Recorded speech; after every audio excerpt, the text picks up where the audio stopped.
Welcome po sa ating YouTube channel. Kung hindi ka pa po nakasubscribe sa ating channel, please do like, share, and subscribe para updated ka sa mga bago nating video. Maraming po salamat. So ayun nga po, no, kung kilala niyo po si Anthony Taberna o mas kilala natin si Katunying, siya po ay nagpahayag na po ng kanyang saloobin patungkol dun po sa nangyari na ang Iglesia ni Cristo ay magrarally. Merong pinapakalat po na fake news. At sinabi nga ni Katunying na yung fake news na lumalabas talagang sinasabi nga na itong linggo daw na ito magkakaroon na isang malawakang rally ang Iglesia ni Cristo upang pabagsakin si BBM o pag-resign ng ating Pangulong Bongbong Marcos at harangan yung pag-impeach kay Vice President Sara Duterte. So yun nga ang pinahiwatig ni Katunying, no? Yun ang kanyang ipinaliliwanag dito sa kanyang video na sinabi niya na ang Iglesia ni Cristo ay hindi para i-oppose ang ating gobyerno o ang sinabi ng ating Pangulong Bongbong Marcos dahil ang Iglesia ni Cristo ay sumasang-ayon, sinabi niya, no? Sumasang-ayon sa pahayag ng ating Pangulo na wag nang i-impeach dahil nga daw itong impeachment para kay Vice President Sara Duterte aksaya lang ng panahon, no? Aksaya lang ng resources at wala naman talagang magandang idudulot to sa ating sambayan ng Pilipino.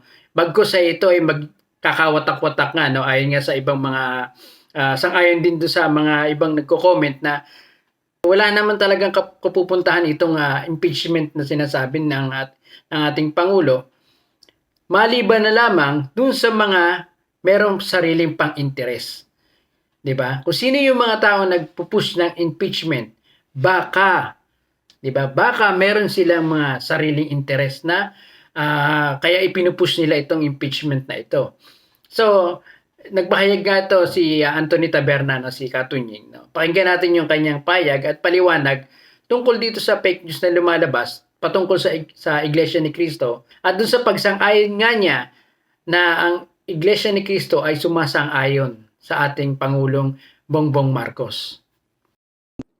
Una, ayaw po ng sang-ayon po ang Iglesia ni Cristo sa opinyon ng Pangulong Bongbong Marcos. Ano po ba ang paninindigan ng Pangulong Bongbong Marcos? Alam nyo naman po yun, napag-usapan na po natin nung nakaraan. Ang sabi po ng Pangulo, hindi siya sang-ayon sa impeachment sapagkat ito ay pag-aaksaya lang ng oras. Magiging mitya ng pagkakahati-hati ng bansa. Itatali nito ang Kongreso at ang Senado at ito ay hindi makabubuti sa mga mamamayan. Doon po sa bagay na yon ay sang-ayon po ang Iglesia ni Cristo sa opinyon ng Pangulong Bongbong Marcos. Dahil, sabi nga po sa statement na ito, maraming problema ang ating bansa na dapat unahin ng pamahalaan. Ano pa po ang isang punto doon? Ang Iglesia ni Cristo po ay para sa kapayapaan. At hindi po sang-ayon ng Iglesia ni Cristo sa anumang uri ng kaguluhan na manggagaling sa alinmang panig, sa kabila, sa kaliwa, sa kanan, sa gitna. Sa madalit salita, ang Iglesia ni Cristo ay hindi sasang-ayon sa kaguluhan. Ano po? Napakaliwanag po nun. Ngayon po, may mga tao talaga na sadya yatang yung maliwanag na statement na yon ay hinahaluan pa ng kung ano-ano. Para po wag na kayong malito, sasabihin ko po na meron pong mga kumakalat na mga fake news. Meron pong mga kumakalat na mga maling impormasyon, mga kumakalat na kung ano-anong mga balita na ang layon po ay linlangin ang ating mga kababayan, lituhin ang ating mga kababayan patungkol po sa statement na ito ng Iglesia ni Cristo. At i-share ko po sa inyo ito para po malaman lang ninyo na meron po talagang mga pinapalaganap na ganitong mga mensahe na baka kayo nakatanggap. Wag po kayong maliliwala dito. Ang nakalagay po dito ay next week will be explosive. Ang week po na tinutukoy daw ay itong linggo na to. 200,000 Iglesia members are expected to gather in a big rally to oppose any impeachment. Meron daw pong ganun. Ngayon daw pong linggo na to.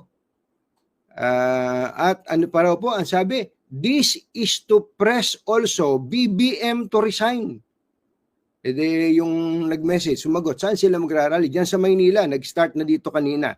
Gusto ko pong sabihin na ito pong statement na ito ay hoax. Ito po ay hindi totoo. Ito po ay may layuning linlangin ang ating mga kababayan. Hindi po ito ang stand ng Iglesia ni Cristo. Maaaring ito po ang gusto ng iba na gusto pong gamitin ng statement ng Iglesia ni Cristo sa para sa kanilang kapakinabangan o para po sa kanilang welfare, ano po, o para sa kanilang motibo o para po sa kanilang balakin, ano po. Pero hindi po 'yan ang statement ng Iglesia ni Cristo. Wala pong gano'n. Ang Iglesia ni Cristo nga ay hindi sang-ayon sa kaguluhan eh. Ano po? Ang Iglesia ni Cristo po ay para sa kapayapaan. Kaya nga po kung tutuusin po ay